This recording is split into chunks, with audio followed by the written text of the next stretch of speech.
안녕하십니까?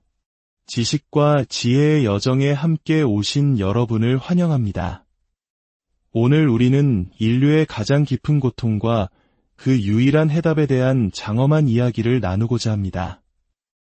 이 이야기에 귀 기울이시기 전에 만약 이 메시지가 여러분의 마음에 울림을 준다면 구독과 좋아요를 통해 더 많은 이들에게 이 희망의 빛을 전하는 일에 동참해 주시길 부탁드립니다. 여러분의 작은 행동 하나하나가 누군가에게는 새로운 삶의 시작이 될 수 있습니다. 이 영상을 보고 듣고 나누는 모든 분들의 삶에 하나님의 크신 은혜와 평강이 함께하기를 기도합니다. 인류는 놀라운 문명을 이룩했습니다. 예술과 과학의 눈부신 발전을 통해 과거에는 상상조차 할 수 없었던 편리함과 풍요를 누리고 있습니다. 하지만 동시에 인류는 그 어떤 시대보다도 정교하고 끔찍한 파괴의 기술 또한 발전시켜왔습니다. 우리는 서로 싸우고 미워하며 하나님께서 선물로 주신 이 아름다운 땅을 무참히 짓밟고 오염시킵니다. 절망에 빠진 인간은 스스로의 힘으로 악과 맞서 싸우려 하지만 마치 신화 속 히드라처럼 머리 하나를 자를 때마다 그 자리에서 두 개의 머리가 솟아나는 것을 목격할 뿐입니다. 이 끝없는 악의 순환, 이 지독한 공격을 멈출 수 있는 것은 단 하나뿐입니다. 그것은 바로 창조주께서 피조물을 향해 베푸시는 위대한 사랑의 서사시, 복음의 메시지입니다. 성경은 말합니다.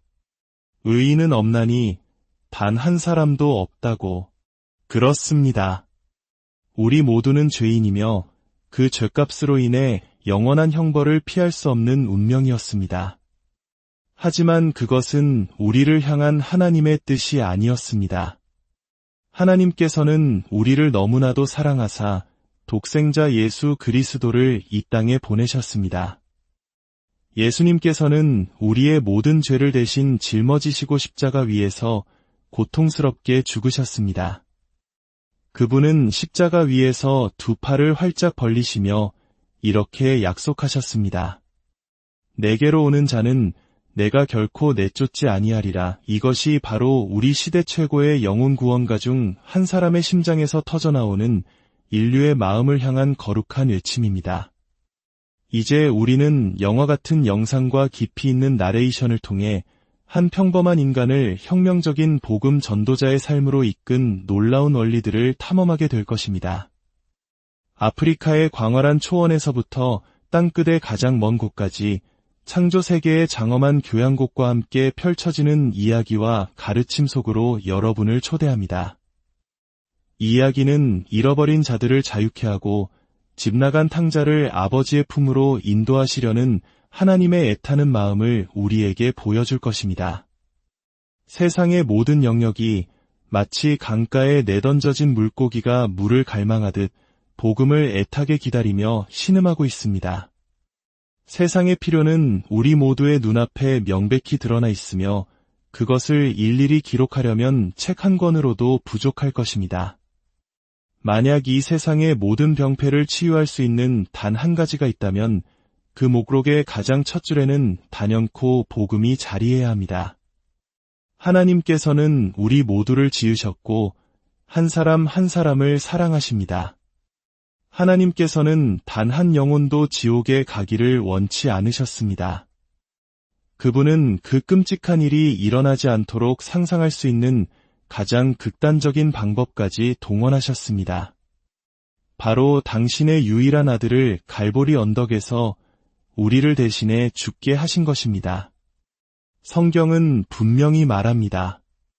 지옥은 본래 사람을 위해 만들어진 곳이 아니라 마귀와 그의 사자들을 위해 예비된 곳이라고. 하나님은 당신의 자녀들을 사랑하시며 그들이 하늘나라에서 당신과 함께 영원히 거하기를 원하십니다. 예수님은 세상을 심판하러 오신 것이 아닙니다. 오히려 그분은 채찍질 당하는 사람들의 등이 아닌 당신의 등을 내어주셨습니다. 그분은 우리에게 우주 너머에 부인할 수 없는 실제를 보여주셨습니다. 그것은 바로 당신이 창조한 모든 피조물 하나하나를 향한 무한한 갈망과 고뇌로 고동치는 거대한 심장입니다. 그리고 그 피조물이 더 깊은 죄악의 구덩이에 빠져 있을수록 그 심장은 더 많은 피를 흘렸습니다.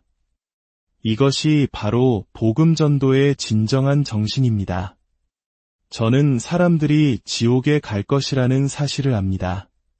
그리고 제가 진정으로 그들을 아낀다면 그들에게 경고해야만 합니다. 마치 활화산 가장자리에서 아슬아슬하게 걷고 있는 제 자녀에게 경고하듯이 말입니다. 제가 젊었을 때 저의 삶과 사역 전체를 송두리째 바꿔놓은 깊은 경험을 한 적이 있습니다. 독일 북부에서 집회를 인도하고 있었습니다. 모든 것이 놀라웠습니다. 사람들은 복음에 뜨겁게 반응했고 저는 기쁨에 가득 차 있었습니다. 예배가 끝난 후 저는 출구에 서서 나가는 사람들과 일일이 악수를 나누고 있었습니다. 바로 그때 성령께서 제 마음에 말씀하셨습니다. 내 뒤에 막 떠나려는 한 젊은 여인이 있다. 저는 몸을 돌렸고 과연 그곳에 한 여인이 있었습니다. 저는 그녀의 팔을 붙잡고 물었습니다. 자매님, 실례지만 예수 그리스도를 당신의 구주로 영접하셨습니까? 놀랍게도 그녀의 눈에서 눈물이 터져 나왔습니다. 그녀는 말했습니다. 아니요, 아직요. 그러고 싶지만 그럴 수가 없어요. 저는 다시 물었습니다. 오늘 밤 예수 그리스도 안에서 구원을 받기로 결단하지 못하시는 건가요? 그녀는 대답했습니다. 저에게는 예수님을 미워하는 남자친구가 있어요. 저는 말했습니다. 잠깐만요. 만약 예수님을 미워하는 남자친구를 두고 있다면 그건 자매님께서 남자친구를 잘못 사귄 거 아닐까요? 그녀는 고개를 저으며 말했습니다. 아니에요. 저는 그 사람을 정말 사랑해요. 온 마음을 다해서요. 그녀는 제 손을 뿌리치고 어두운 밤 속으로 사라졌습니다. 다음 날 아침, 제가 식당에 앉아 아침 식사를 하고 있을 때였습니다. 제 친구 한 명이 헐레벌떡 뛰어 들어오며 외쳤습니다. 얘기 들었어? 방금 밖에서 끔찍한 일이 일어났어. 제가 무슨 일이냐고 묻자 친구는 말했습니다. 어젯밤 그 젊은 여인이 교통사고로 세상을 떠났다는 것이었습니다. 그 말을 듣는 순간 아침 식사가 목에 걸리는 것 같았습니다. 저는 그 자리에 무릎을 꿇고 기도하기 시작했습니다. 오, 주님, 제가 충분히 명확하게 설교했습니까? 제가 충분히 절박하게 외쳤습니까? 주님께서는 저에게 말씀하시며 위로해 주셨습니다. 너는 내가 할 수 있는 모든 것을 다했다. 하지만 그럼에도 불구하고 저는 그날 이후 하나님께 약속했습니다. 어린아이조차도 이해할 수 있을 만큼 명확하고 단순하며 절박하게 복음을 전하겠다고 말입니다. 우리가 만약 사랑으로 서로를 바라보지 않는다면 사람들을 어떤 기준으로 평가하게 될까요? 예수님의 눈에는 때때로 사람들을 보시며 눈물이 가득 고이셨습니다. 우리는 흔히 군중 속에서 예수님의 십자가를 바라봅니다. 하지만 예수님께서는 우리가 십자가 위에서 군중을 바라보기를 원하십니다. 당신의 눈으로 세상을 보기를 원하시는 것입니다. 그분은 우리의 어깨에 손을 얹고 이렇게 말씀하십니다. 보아라. 내가 보는 것이 보이느냐? 그분의 눈에는 지친 여인들, 근심하는 남자들, 상처 입은 아이들이 보입니다. 아들이 아직 집에서 멀리 떨어져 있을 때 그의 아버지는 그를 보았습니다. 그리고 측은한 마음이 들어 그에게 달려가 목을 껴안고 입을 맞추었습니다. 저는 궁금합니다. 그 아버지가 마지막으로 달려본 것이 과연 언제였을까요? 하지만 사랑은 그를 달리게 했습니다. 아들을 보는 순간 그의 혈관에는 아드레날린이 솟구쳤고 평소에는 할 수 없었던 일을 할 힘을 주었습니다. 단 1초도 낭비하지 않고 아들에게 달려가야만 했던 것입니다. 누가복음에서 사용된 긍휼이라는 단어는 저를 매료시킵니다. 이 단어는 매우 깊은 의미를 지니고 있으며 하나님 혹은 하나님을 상징하는 인물이 아닌 다른 누구에게도 사용된 적이 없는 특별한 단어입니다. 이 단어는 단순히 어려운 처지에 있는 사람을 향한 감정을 의미하는 것을 넘어 내적인 기관과 관련된 신체적 반응까지 포함합니다. 우리가 어떤 강렬한 감정을 느낄 때 우리는 종종 가슴이 무너져 내리는 것 같았다 혹은 창자가 끊어지는 듯한 아픔을 느꼈다고 표현합니다. 아버지가 아들을 보았을 때 느꼈던 감정이 바로 그것이었습니다. 그리고 이 단어는 예수님께서 무리를 보시며 느끼셨던 그 애타는 감정을 묘사하는 데 사용되었습니다. 그분은 긍휼히 여기시며 마음이 아프셨습니다. 슬픔으로 인해 온몸이 충격을 받은 것입니다. 그것이 바로 하나님의 사랑이며 성령을 통해 우리 마음에 부어주신 바로 그 사랑입니다. 예수님을 섬기다 보면 온갖 종류의 사람들을 만나게 될 것입니다. 마음에 드는 사람도 있고 그렇지 않은 사람도 있을 것입니다.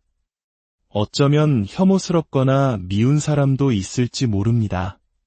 하지만 사랑은 이런 외적인 특성을 보지 않습니다. 어떤 목사님들은 자신의 교회에는 좋은 사람들, 품이 있는 사람들만 모인다고 자랑합니다. 하지만 예수님께서는 최악의 사람들에게 다가가셨습니다. 그분은 세리와 죄인들과 어울리셨고 심지어 거리의 여인들조차 그분 안에서 진정한 친구를 발견했습니다. 그들은 예수님의 삶 속에서 자신들의 도덕, 애정, 사랑에 대한 모든 관념을 뛰어넘어 영혼을 뒤흔드는 친구를 발견했던 것입니다. 이것이 바로 수세기에 걸쳐 이어져 온 하나님 백성의 모습입니다. 그리스도를 섬긴다는 것은 바로 이런 의미입니다. 예수님께서는 육체의 나병 환자뿐만 아니라 도덕적인 나병 환자들, 사회에서 버림받은 이들을 끌어안으셨습니다. 그분은 그들에게 가셨고 그들은 그분에게 왔습니다. 그들은 예수님 안에서 그분을 움직이는 한 가지 근본적인 힘을 발견했습니다. 그것은 바로 그분이 만나는 모든 사람을 향한 꾸밈없고 무한한 사랑이었습니다. 그분은 당신을 대적하는 최악의 원수들까지도 불쌍히 여기셨습니다. 세상은 당신을 어떻게 평가할까요? 혹은 예수님께서는 당신을 어떻게 평가하실까요? 그분은 에베소 교회에 하셨던 말씀처럼 당신에게 이렇게 말씀하실 것입니다. 사랑의 복음을 전하는 자들은 반드시 사랑을 가지고 가야 한다. 사랑 없이는 복음을 전할 수 없습니다. 그것은 위선일 뿐입니다. 설교자는 반드시 사랑을 품어야 합니다. 우리 자신은 사람들을 사랑하지 않으면서 예수님께서 그들을 사랑하신다고 말하는 것은 공허한 울림에 지나지 않습니다. 우리는 가짜입니다. 사도 바울은 이런 설교자들을 울리는 깽괄이라고 불렀습니다. 여기서 한 가지 경고하고 싶습니다. 사랑과 아주 흡사한 모조품이 있는데 바로 열정입니다. 열정은 사랑만큼이나 뜨거울 수 있지만 복음을 하나의 사업으로 변질시킬 수 있습니다. 우리는 교회에 오는 사람들을 열정적으로 환영할 수 있습니다. 하지만 그것은 상점 매니저가 고객을 맞이하는 것과 다르지 않습니다. 우리는 고객을 찾고 있는 것이 아닙니다. 우리는 예수님의 사랑으로 사람들을 축복하기 위해 그들을 바라보아야 합니다. 우리의 목표는 성공이 아닙니다. 물론 신앙 안에서 성공이 죄는 아니며 믿음이 실패자를 위한 것도 아닙니다. 다만 우리가 진정으로 사랑할 때 성공이나 실패는 더 이상 중요하지 않게 됩니다. 오직 사랑만이 중요할 뿐입니다. 최근 교회 성장을 위해 여러 사업적인 방법들이 적용되고 있습니다. 그것이 어느 정도 도움이 될 수는 있겠지만 사업적인 방법만으로는 결코 교회가 성장할 수 없습니다. 사업은 근본적으로 다른 원리와 목적을 가지고 있습니다. 사업은 사람을 이익 창출이나 성공의 기회로 봅니다. 그러나 그리스도인의 세계에서 우리는 사람을 사랑할 기회로, 우리 자신을 그들에게 내어줄 기회로 봅니다. 결론적으로 제가 드리고 싶은 말씀은 이것입니다. 지상 대의임령에 순종하는 것이야말로 진정한 사랑의 실천입니다. 사도 요한은 사랑이 우리가 구원받았는지 아닌지를 판가름하는 증거라고 말합니다. 요한일서 3장에서 우리는 이렇게 읽습니다. 우리가 형제를 사랑함으로 사망에서 옮겨 생명으로 들어간 줄을 알거니와 사랑하지 아니하는 자는 사망에 머물러 있느니라. 구원받았다는 것은 당신이 먼저 사랑받았다는 의미입니다. 이제 가서 다른 이들을 사랑하십시오. 거저 받았으니 거저 주십시오. 이것이 바로 예수님께서 설명하신 복음 전도입니다. 우리의 사랑의 팔은 이 땅에서 하나님께서 사용하시는 유일한 팔입니다. 우리의 손은 그분의 손이 되고 우리의 목소리는 그분의 목소리가 됩니다.